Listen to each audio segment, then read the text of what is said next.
Doctor, എനിക്ക് കുറേ നാളുകൊണ്ട് white ഡിസ്ചാർജിന് issue ഉണ്ട്. ഇപ്പോൾ ഈ ഇടയ്ക്ക് വന്നിട്ട് അതൊരു ഒരുപാട് കൂടിയിട്ടുമുണ്ട്.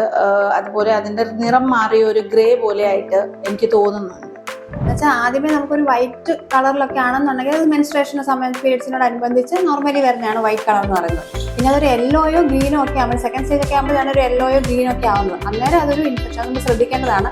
എന്തെങ്കിലും ബാക്ടീരിയൽ ഇൻഫെക്ഷനോ അതിനോട് അസോസിയേറ്റ് ചെയ്ത് ചിലപ്പം അവിടെ പുകച്ചിലോ ബേണിംഗ് സെൻസേഷനോ ഒക്കെ ഉണ്ടാവാറുണ്ട്. ഇനി അതൊരു ബ്രൗൺ കളറോ ഒരു ബ്ലഡ് കലർന്ന കളറൊക്കെ ആണെന്നുണ്ടെങ്കിലും ശ്രദ്ധിക്കേണ്ടത്. അത് പ്രഗ്നൻസിയോടനുബന്ധിച്ചോ അല്ലെങ്കിൽ പീരീഡ്സ് ഒക്കെ കഴിഞ്ഞ് കുറേ ദിവസങ്ങൾക്ക് ശേഷമാണെന്നുണ്ടെങ്കിൽ അതും നമ്മൾ കൃത്യമായിട്ട് ശ്രദ്ധിക്കണം. അപ്പോൾ നിങ്ങൾ ശ്രദ്ധിക്കേണ്ട ഏറ്റവും വലിയ പ്രധാന കാര്യം എന്ന് വെച്ചാൽ വൈറ്റ് ഡിസ്ചാർജിനോടനുബന്ധിച്ചുണ്ടാവുന്ന ബുദ്ധിമുട്ടുകൾ, അതായത് അതിൻ്റെ സ്മെല്ല് അല്ലെങ്കിൽ എന്തെങ്കിലും ചൊറിച്ചില്, ബേണിംഗ് സെൻസേഷന്, അതോടൊപ്പം എന്തെങ്കിലും തരത്തിലുള്ള കളർ ചേഞ്ചസ് വരുവാണെങ്കിൽ തീർച്ചയായിട്ടും നിങ്ങൾ വൈറ്റ് ഡിസ്ചാർജിനെ ശ്രദ്ധിക്കാതെ പോകരുത്. ഇത് ഭാവിയിൽ ഗുരുതരമായിട്ടുള്ള ആരോഗ്യ പ്രശ്നങ്ങൾക്ക് വരെ കാരണമായേക്കാം.